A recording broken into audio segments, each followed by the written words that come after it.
Hi everyone, Sambat here. I finally received my camera for the telescope setup. I went with the 2600 MC Duo. Today we are going to go through the camera and complete the setup according to the Backfocus requirements. Before we get to the video, I wanted to thank everyone for your support. We hit more than 5,000 subscribers and I really appreciate it. So let's review the camera and then complete the setup today.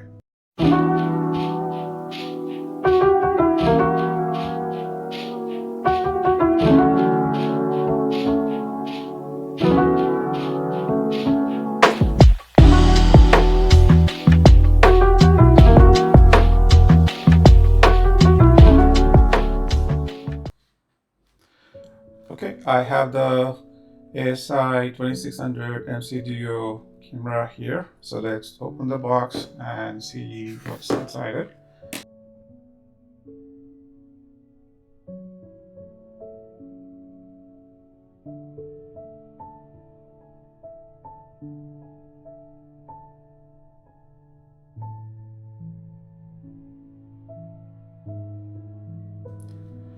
Okay, after unboxing everything, so this is all we have in the package. Because the first thing is the camera itself, so we will talk about it in a minute. Comes with a camera pouch. There is two USB 2.0 cables, short versions, 0.5 meter, and there is a longer USB 3.0 cable, and of course there's a shorter version of the cable. This is useful when you have things like ASIR or a PC that is actually attached to your telescope and you want it to have a shorter length of cable. This is really useful, and it's great that Zoas actually added that here. So, and of course the manual here, and this is the M54 to M48 adapter. uh, the camera is full frame, so Kim will talk about it. Everything, so it requires the M54 size of threading. So most of the other setups they either operate at M48 or M42. Other cameras come in that manner too, but so this is an adapter that you would want to utilize if you have to actually convert your setup into M48. If it is needed, and the Allen wrench. So these are the two additional rings, which is the M54, 21 mm, and as well as the M54 16.5 mm. Okay, these two are actually needed for adjusting your back focus, and we will go through that in this video also. So let's just focus on the camera itself. This camera is a 26 megapixel color camera with an IMX 571 sensor in it. What unique about this one is, as you will see, contains two sensors. One is your main imaging sensor, and additionally, you will also see a guiding chip. This one is a monochrome version. So these two will appear as two different cameras in your imaging softwares, and then you can utilize them to actually do the auto cutting also. Now, let me put this back, and then I'm going to show you the back of this camera. So as you can see here, it contains the two USB ports and as well as a USB 3.0 port. The two USB ports are useful to connect your like EAF autofocuser or any other additional accessories you may have. The USB 3.0 port, that's where you will actually use to actually connect to your computer, and it requires an external supply. You need to use a 3 amp 12 volt power supply. Please do not connect anything above 14 volts. It will actually work between the 12 and 14, but beyond that, it is going to permanently damage the camera. So It's better to use this with the ASIR or Pegasus Power Box. And the camera on the other side, if you look at it, this is the focuser. So if you want to do a fine adjustment, you can do that. The back of this again, it contains a fan to cool the camera, and this is the air vent. So that's the total what you have in the camera itself. Few things to consider about the camera. It's really an upgrade over ASI 2600 MC Pro. The main camera sensor both are same, with the differentiation that additional guide chip is there with which is the SE2210 sensor. Uh, Other notable difference is the FES, 15 FES over 12.8 FES, and the Duo actually supports the extended full well mode. Other than that, there's not much differences. The size of the camera is something that it utilizes the M54 threads because it's a full frame camera, and in order to accommodate for the guide chip, they have extended that the size. So that's another notable differences. But otherwise, between both of the cameras, there's not much differences that you will see. In terms of specifications, the main sensor is a 26 megapixel camera, and the resolution is 648 versus 648 by 4176. So you're really getting a large size images. So make sure when you're taking the imaging using this camera, there is sufficient hard disk space. You may run out of space really quickly. In terms of the guide sensor, uh, the specifications is somewhere between the ASI 174 mini and 120 mini, I believe. Maybe I'm not right, but it's great that ZWO has been able to incorporate the guide sensor into that main camera module. They are innovating, which is good to see. And so the next version of the camera is ASI 2600 MC Air. That also comes along with the ASI Air built in it. Um, I will try to see if I can create a review of that later. But for now, so think about this setup as something that you want to actually buy for longer term. This is a good way to go.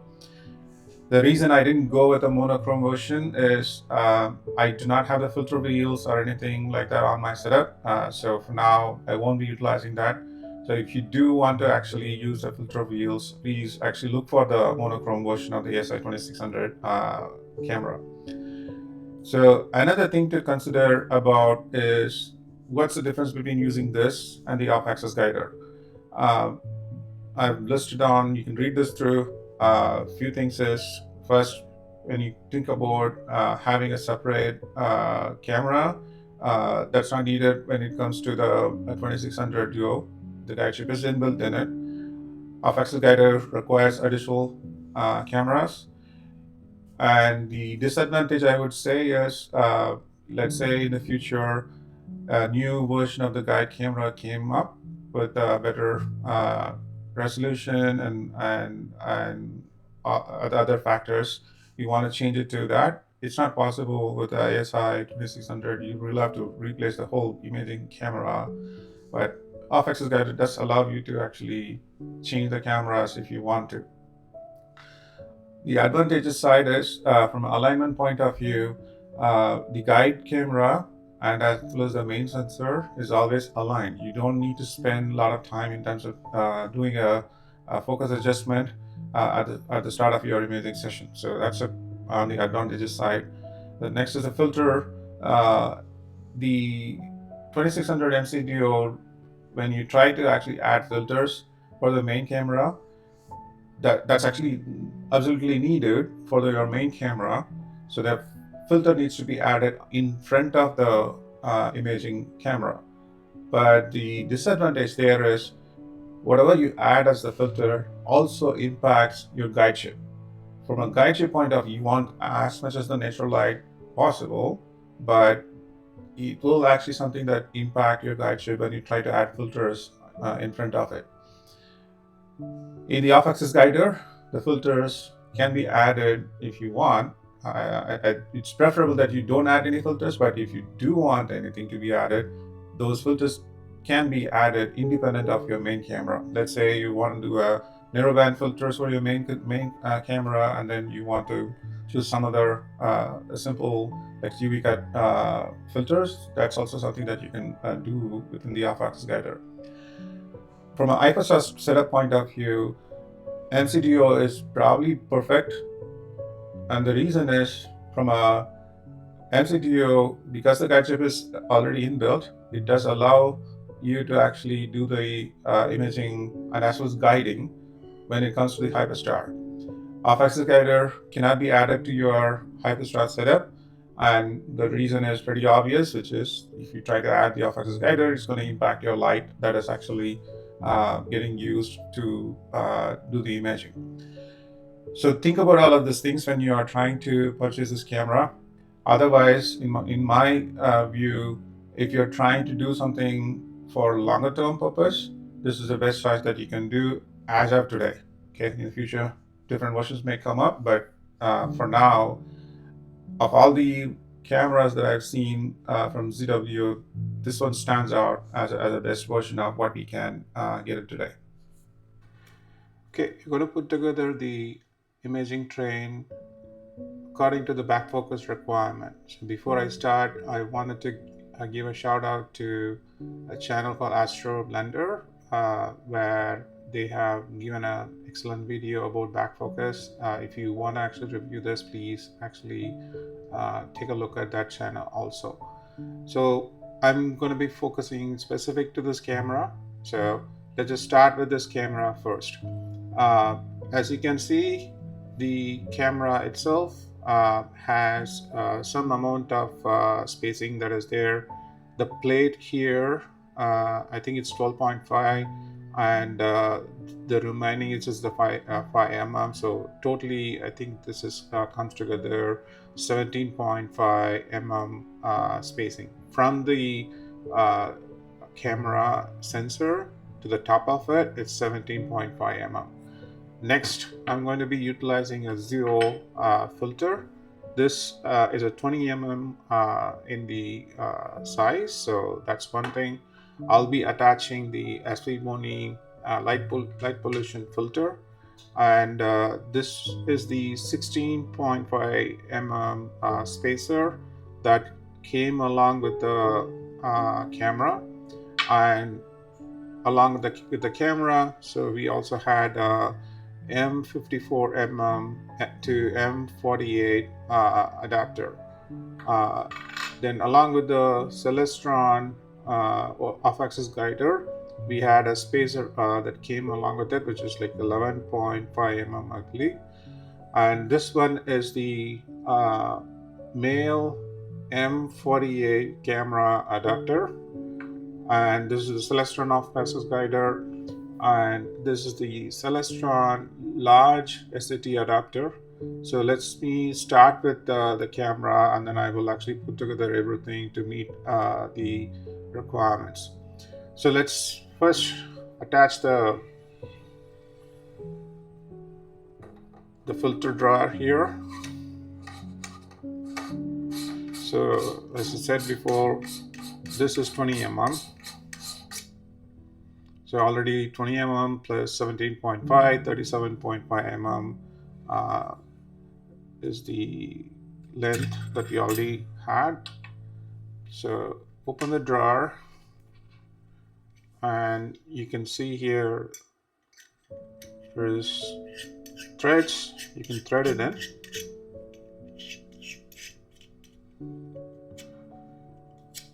Nice and tight, and then slide back the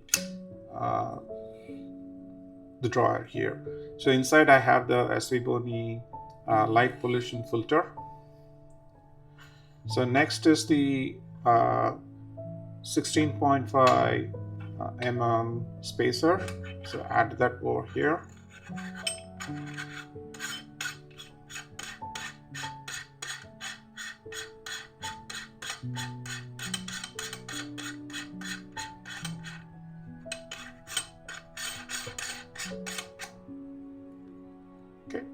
and then add the adapter for M54 to M58, sorry, M48.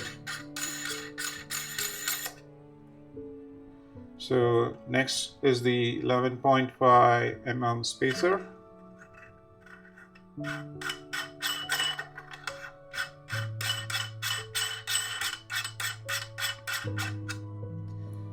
And then your male M48 camera adapter.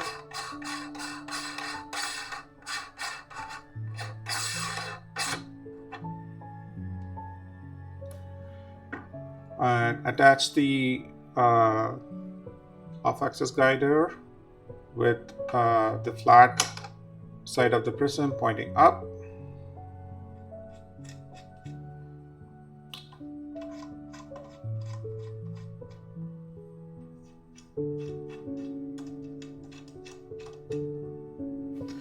And then attach the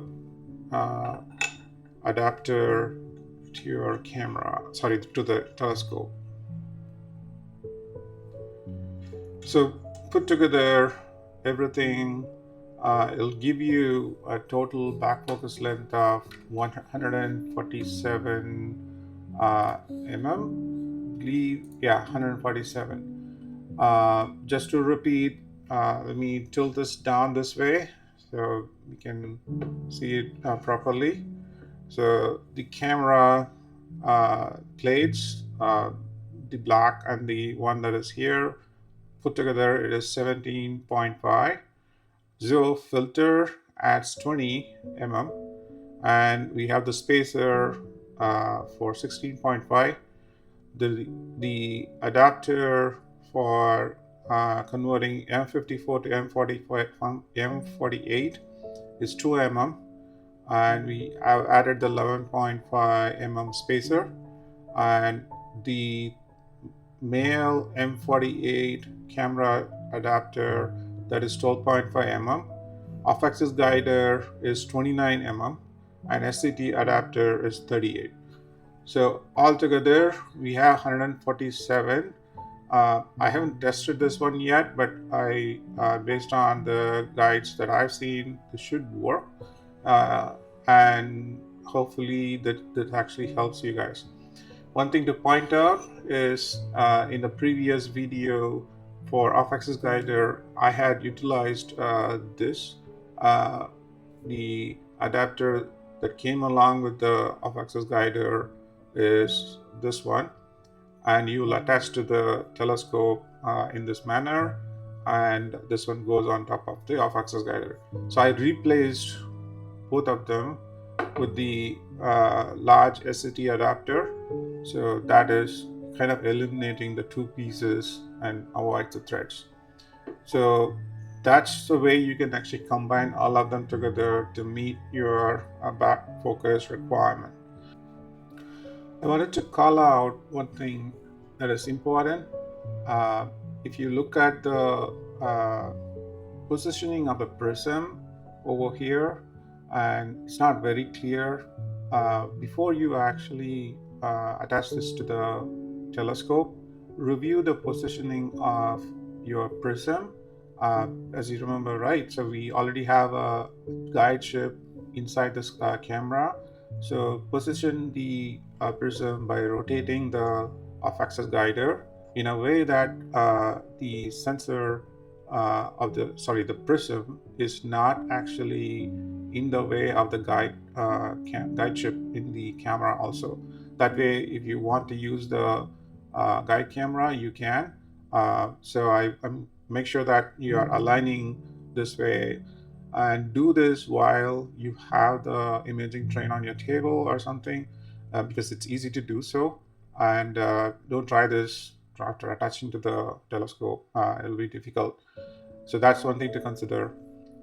Second is, I really wanted everything to be based on M54 threads, but unfortunately, there is no adapter that comes along with the off-axis guider, which is a male M54 camera adapter. I haven't seen anything like that. So if I have that, then I wouldn't need this additional the converter which converts from M48 to M54. So my concern is by using the M48, it may block some portion of the light coming to the guide chip.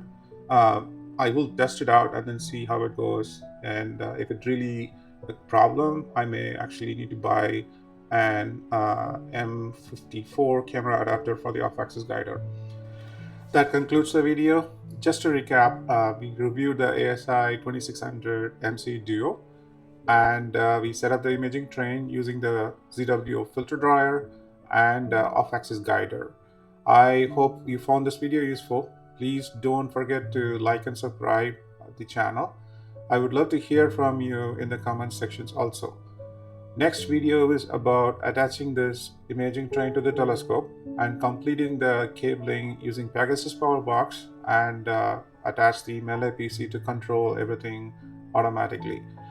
I hope to see you again. Until then, have a great day and clear skies.